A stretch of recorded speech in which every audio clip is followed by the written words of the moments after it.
Your Excellency, invited guests, fellow ambassadors. Frantz Fanon once said, every generation must out of relative obscurity discover its mission, fulfill it or destroy it.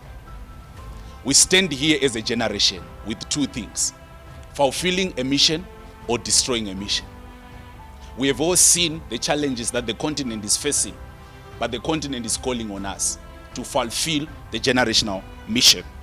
As we stand here today, the demographic transition model of the African continent is very clear, that the majority of the people in the African continent are young people.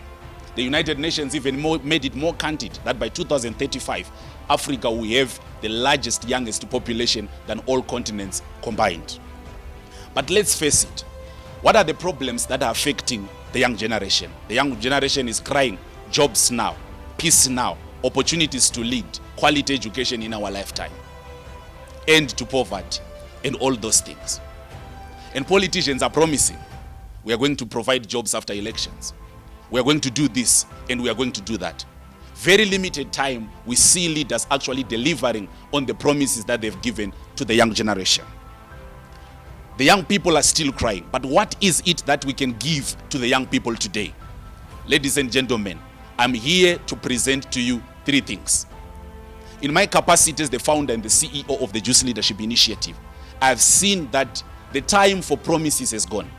It is time to tell young people the truth. And what is the truth? It is to tell them that you are the leaders who can bring the future that you are looking for. So the best gift we can give to young people is the education that enables them to become the solutions to the challenges that they are crying for. Instead of promising jobs that we cannot deliver, maybe it's about time we educate young people to become entrepreneurs and invest in them to create jobs for the entire population. Inclusion of the young people. So the future of the African continent is hidden in one thing, reimagined leadership and education.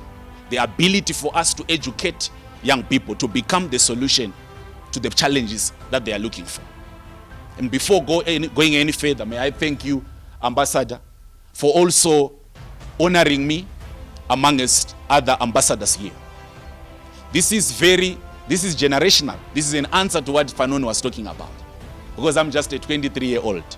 And to stand in this place today, to be here, I don't represent myself. I represent so many young people who are looking to a better future. I represent so many young people who are crying for peace. And here is the message. With the Youth Leadership Initiative, we've been able to say, let us build the future leaders of the African continent who don't look to the east, to the south, or to the west, but look within themselves and say, where is the solution? And the solution is within ourselves. With Think Tank 35, we've been able to see that by 2035, Africa will have the largest workforce in the whole world. But where are the jobs? The spirit of entrepreneurship has to be cultivated to allow young people to create and to charter their pathway to prosperity. With the Juice Academy, we have seen that principles are universal, but their application is contextual. Yes, we can have the United Nations talking about sustainable development goals universally, but Africa is a history that we have to take into consideration so that our solutions are contextual. We are moving from a dark age of colonialism, where we have been under an education that creates so many job seekers than job creators. No wonder why our education is participating in highest level of unemployment in the continent. We are moving from dark age of colonialism, where education was all about certificates, and the communities are questioning us on skill development. We are moving from a dark age of colonialism, where education was for you to get, not for you to create. And with the Juice Academy, we are saying, enough is enough. Strategic leadership should start with reimagining our education. Making sure, Ambassador, we don't talk about the peace we don't educate. We don't ask for leaders we did not educate. But with Juice Academy, we are saying, let us be able to educate these leaders who are peaceful. Because the problem of Africa has always been, when we are hungry, they give us the food. When we don't have clothes, they give us the clothes. When we don't have this, we get the dependence syndrome has been killing this continent, because the potential of young people has never been unleashed. But with the Juice Academy, we are saying, decolonize education. We are saying the vision 2063 of the African Union is not about the Africa we want. Because even in 1963, when our forefathers sat in the same building, they were very clear on what they wanted to happen. But till now, we are still crying the same cry. Why? It is because Africa has never suffered from the deficit of visions, but it has suffered from the deficit of leaders. Visions are there. Where we want to go, we know. The problem, everybody knows it. But where is the how? The solution to the challenge that we are facing. And we are saying with the Juice Academy, Juice Leadership Initiative, and Think Tank 35. Let us come and educate leaders who are going to give us peace. Let us come and educate leaders who are going to end corruption.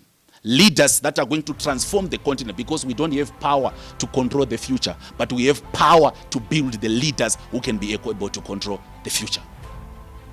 Ladies and gentlemen, in this room today, my call to action is clear. Wherever you are going, let us be in the business of building leaders. Everything rise and fall on leadership. That can be in your workplace. That can be in your church. That can be in your family, the kind of kids you are raising. That can be in the organization you are serving. Let us build leaders. The future of this continent is dependent on the leaders we are going to raise. Thomas Sankara was very clear. Our struggle is not a public speaking tournament. It is a collective effort of revolutionaries to transform the concrete realities of our people.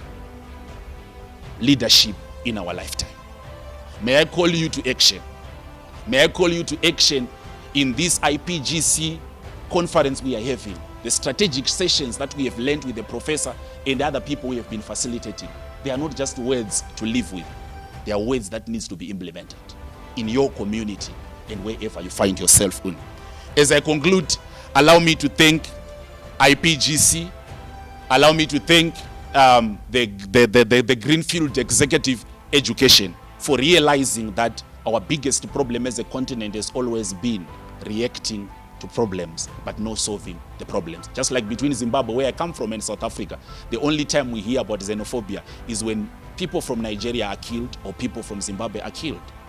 But nobody has ever questioned why is the killing happening and solving the root cause of the challenge, not addressing the symptom.